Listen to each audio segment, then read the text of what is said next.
Bloomberg Audio Studios.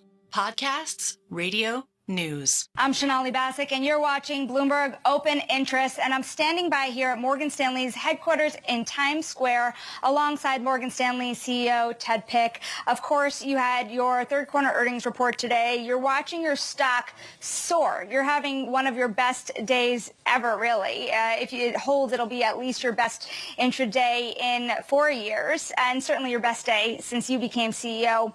What do you think is the biggest contributor to Morgan Stanley's performance at this point in time? Well, first of all, Sonali, welcome to Morgan Stanley.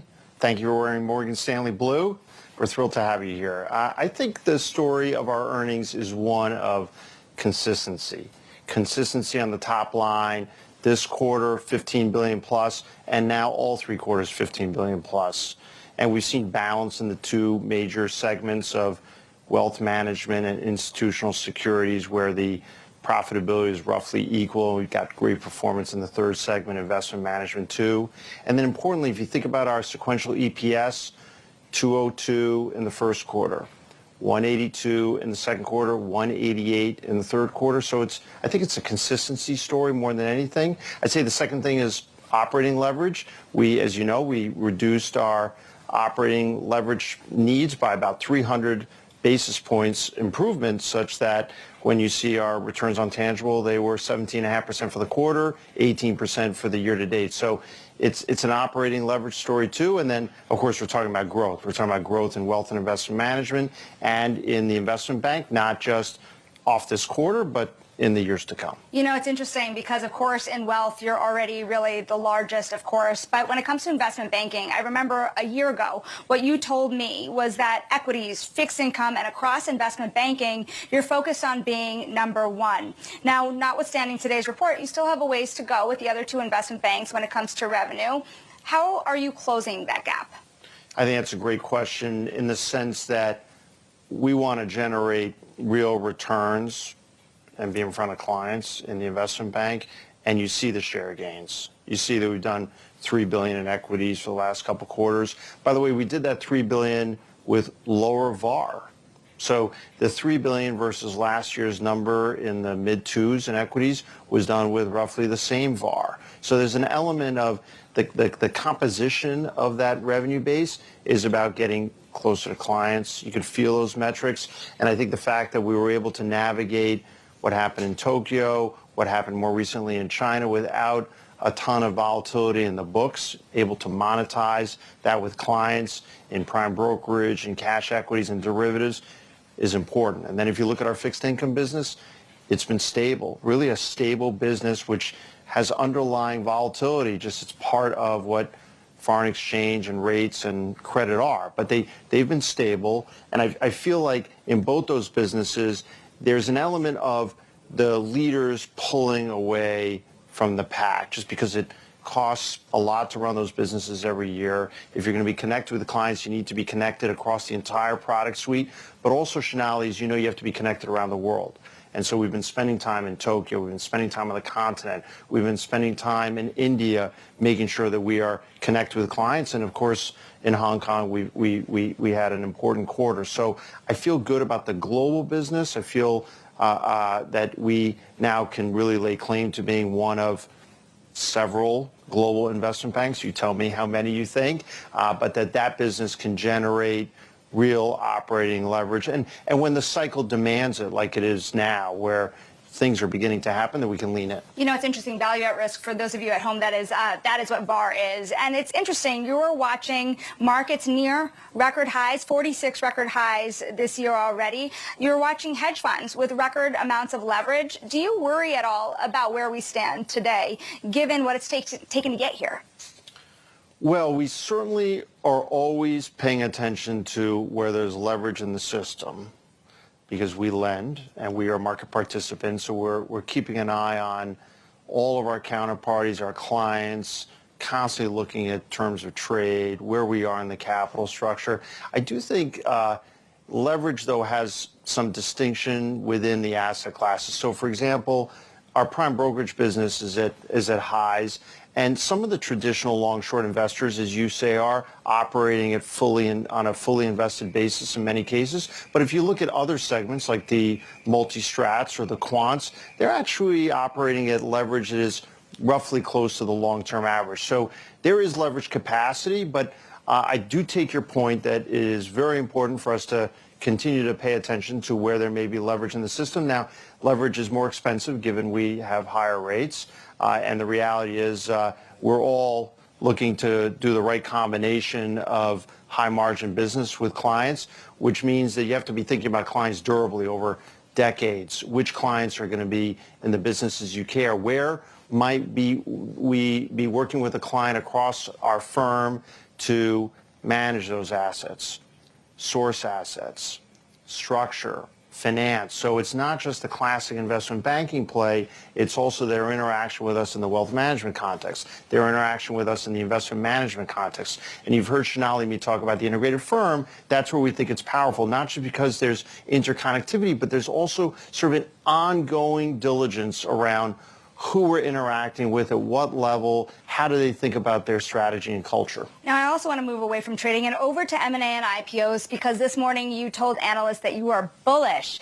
When do M&A, big deals, and IPOs in large form come back, and how large will they be when they do? I think you hit on it. They're going to be larger. They're going to be larger because it is a process to go public under Starbucks, and for smaller companies that may be orphaned without the proper research, if they have a great growth story, why can't they go public? We're going to continue to be the underwriter to exciting young companies that only have a small number of years of operating experience and get through the entire 33 and 34 Act process of going public and grow, and then eventually either become acquiring vehicles or they themselves get bought out. That will continue.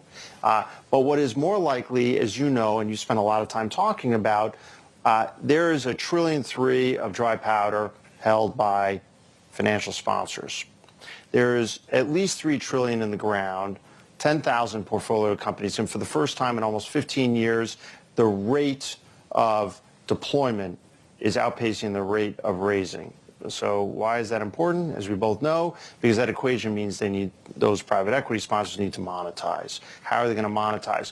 They could sell to other sponsors, they could try to find a deal with a strategic, or they could go public. So I think the beauty of going public as larger companies is coming back, but I also think it's going to be a global phenomenon. I think you see equitization rates really starting to increase in places like Japan that have been so quiet for the better part of 35 years, where we have a leading business. On the continent, places like Italy, you'll see it in the Middle East. So it's a global business, probably smaller unit size, but larger companies that need the full suite of our products. You know, we hear over and over at Bloomberg that people are waiting till the election. They're waiting till the election. And a lot of investors are guiding to volatility headed around the elections. How are you preparing for that? And how are you hearing from clients on how choppy things can get? We stay close to clients, as you would expect, because it's a coin flip on any of the red, blue, red combinations. They're nimble and staying pretty liquid around what might happen. The reality, though, is not only do we not know what the combination is going to be, we don't know what the policy reaction function is actually going to be off of what has been said. And for that reason, I think you have a number of investors that are actually just sort of continuing to plow forward on the view that the economy is in pretty good shape. And that consumers and corporates are in great shape, so that when there is an election outcome, once there's a sense for whether new policy will actually get affected, then they can have a reaction. And obviously that also then brings into question what monetary policy will look like. I think that our job is just to stay close to clients and to make sure our infrastructure is fit for purpose. So we do run tabletops to make sure that not just that we can help offer solutions to clients, Sonali, but also that we have our act together internally. Even after the election, is there a sense of which party at this juncture is better for the stock market? Do you have a view? No, I don't. I really don't, because I don't know that we can imagine what the combinations will be, what the mandate will be, and what the policy action will actually be coming off of what's been said during the campaigns. What I do know is that the economy continues to be in pretty good shape, and that gives any new administration some tailwinds, but of course they need to also continue to imagine where we are in the in the election cycle, and they also have to pay attention to deficits and national debt and all the things you've been talking about. You know, there's the election itself, the vote, and then there's the moment till the vote is certified. Do you expect uncertainty to clear up quickly, or do you think it will last for a while? I know what I'm hoping for is what we all hope for, which is that the election is a certain outcome, and then we just go about getting a sense for what policy is. If there's uncertainty, that could go on for a bit of time, but markets tend to be reasonably sanguine about that kind of uncertainty for a number of days. There could be some jittery behavior, but assuming we know where we're going, the markets should align in due course. You know, another uncertainty is capital rules around the big banks. The U.S. is mulling revised capital rules with lower capital requirements than initially put forward. How do you feel about the direction of travel? I feel like the direction of travel has been constructive. We are carrying a capital buffer, as you know, about 160 basis points. We continue to carry that kind of buffer because it's an uncertainty that affects Morgan Stanley. And, you know, if I think about the three pillars of things that I care about, Sonali, at this place, I care about a strategy, which is to raise, manage, and allocate capital for individuals and institutions. I care about our culture, which is one of rigor and humility and partnership. And I care about financial strength, capital, liquidity. So whatever the, we'll call it vicissitudes of the discussion going into the election, I think it's probably the case that we're not going to have resolution on this until after the election. But I think the industry has made its case on where some real modifications should be made, and I think the regulator is largely listening, and we'll have to see how that plays out coming out of the election. Ted, do you think if Trump were to win the election that these capital rules are revised almost entirely?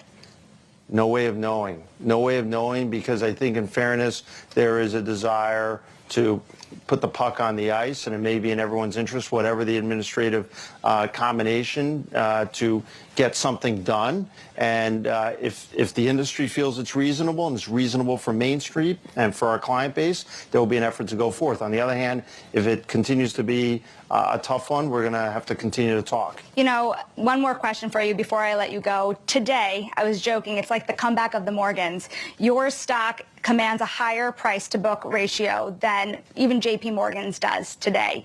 Why do you think that is?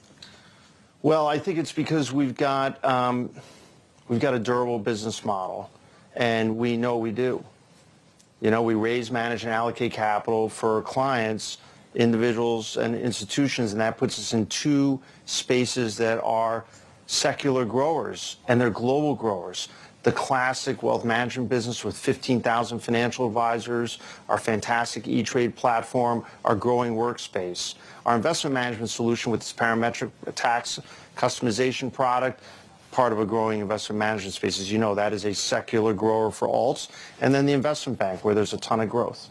Ted, we have to leave it there. Congrats on the report today. Of course, that is Ted Pick. He is the CEO of Morgan Stanley. Thanks, Sonali.